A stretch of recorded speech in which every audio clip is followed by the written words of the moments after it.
हिंदी की शिक्षिका हूँ। मैं आज आप लोगों को आरोह पाठ्य पुस्तक की एक कविता का वर्णन करूँगी।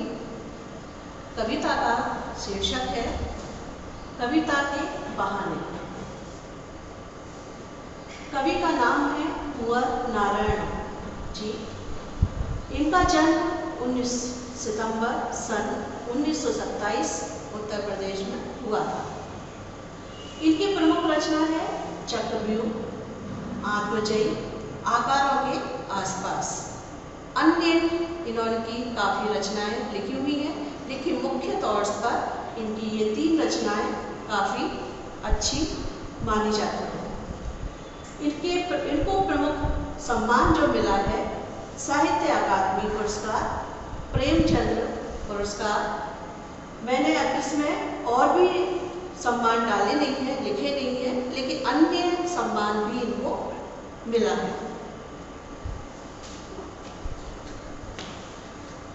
इस कविता का सार है, इस कविता में कविता की शक्ति पर प्रकाश डाला गया है। कवि का कहना है कि कविता में चिड़िया की उड़ान, फूलों की मुस्कान और बच्चों की क्रीड़ा तीनों का समावेश किया गया है। ये तीनों अपने आप में बहुत सुंदर होते हुए भी ससीम है। ससीम का मतलब है सीमे, यानी जैसे चिड़िया एक ज़्यादा उड़ान नहीं भर सकती है, लेकिन एक कवि की कल्पना बहुत दूर तक जा सकती है। कवि की कल्पना घर में है, समाज में है, परिवार में है, हर घर की कहानी में समाई हुई है।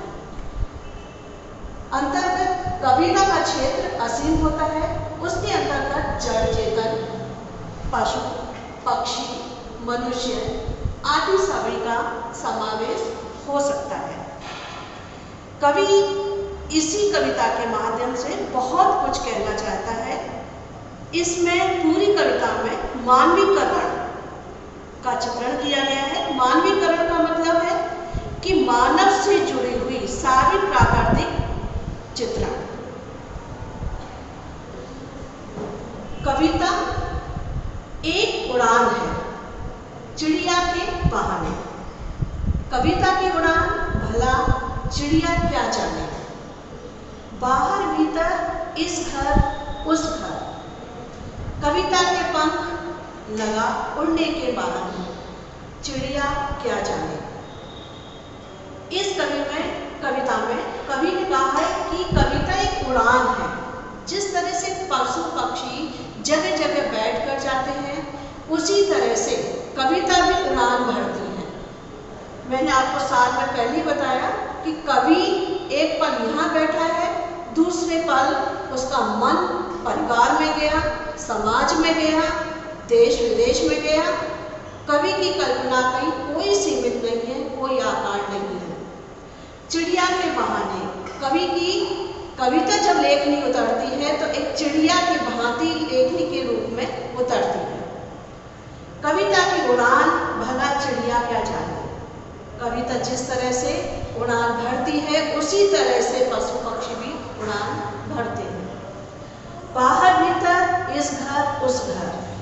जैसे चिड़िया एक पल घर गई, एक बार पेड़ पर बैठ गई, पड़ोस में बैठ गई, ठीक उसी तरह से कवि की कल्पना भी एक जगह पर नहीं बैठ सकती है।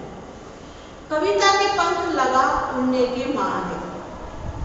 कविता जिस तरह से पंख लगाकर उड़ने के लिए, फड़फड़ाने के लिए बेचैन रहती है, ठीक उसी तरह से चिड़िया भी पंख फड़फड़ाकर एक पेड़ से दूसरे पेड़ पर बेचैन रहती है। चिड़िया क्या जाने, लेकिन इसमें चिड़िया कुछ नहीं जान सकती कि एक पल में क्या होने वाला है मेरे साथ। कभी कोई आया शिकारी, लेकिन शिकार क्या जानेगा कि ये चिड़िया बैठी है तो उसका शिकार एक पल में हो जाएगा, लेकिन कविता लंबे समय तक जिंदा रहती है। शिल्प सौंदर्य, भाव सौंदर्य है इस कविता में।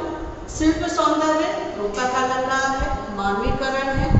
मानवीकरण मैं पहले ही बता चुकी हूँ कि मानव से जुड़ना, पशु पक्षी प्राकृतिक सारी चीजें मानवीकरण से प्रेरित मानव तुलना चिड़िया से की गई है।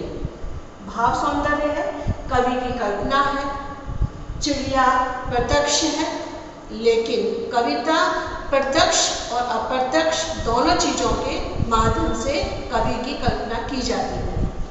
यह साकार रूप में होती है और इसका आकार नहीं होता। कविता लिखने का कोई आकार नहीं होता। छोटी कविता भी हो सकती है, बड़ी कविता भी हो सकती है।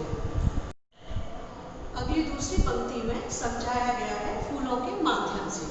कवि ने फूलों को लेकर एक अच्छी कविता और पंक्ति में समझाई है। कविता एक खिलना है फूलों के बहाने। जिस तरीके से फूल पुष्पित होता है, पल्लवित होता है, ठीक उसी तरह से कवि की कल्पना भी खिलती है, पुष्पित होती है। कविता का खिलना भला फूल क्या जाने।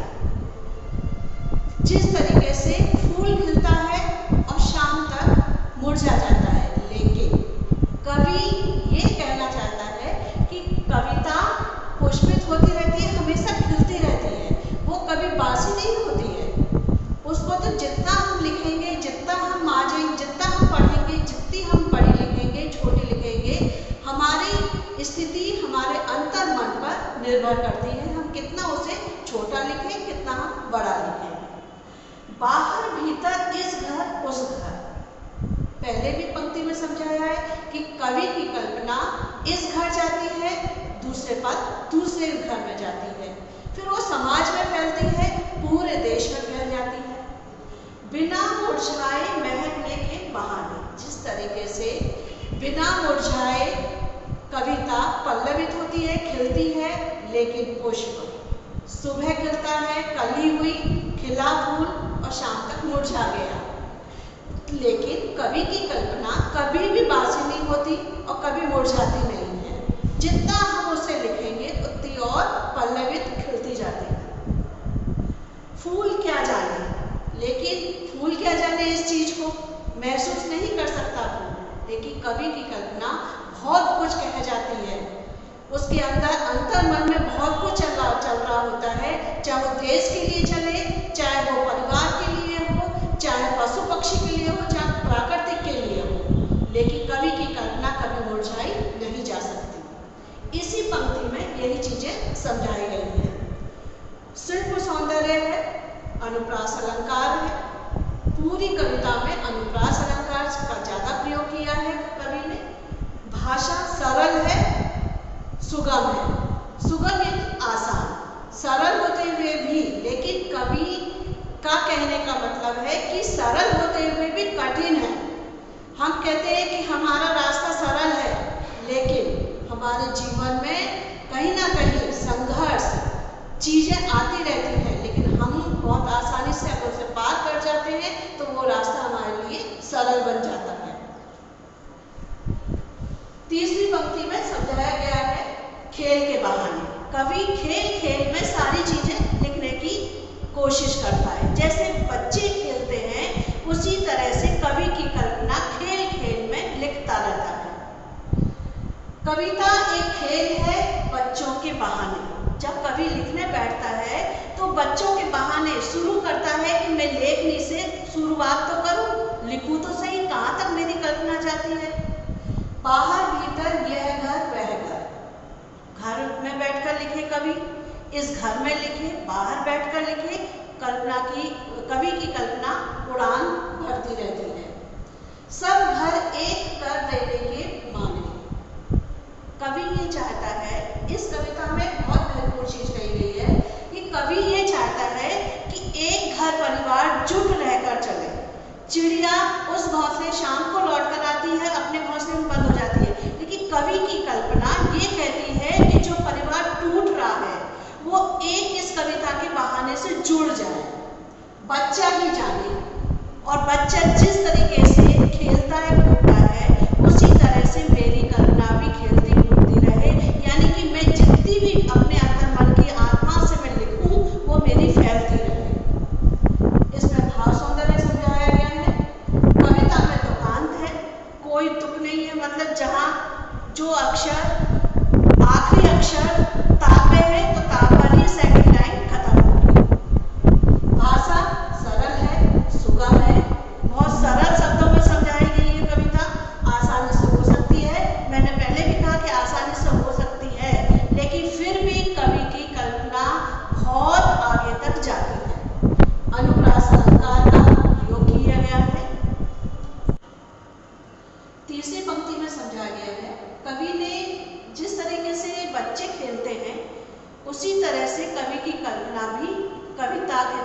खेलने का माध्यम बनी हुई है।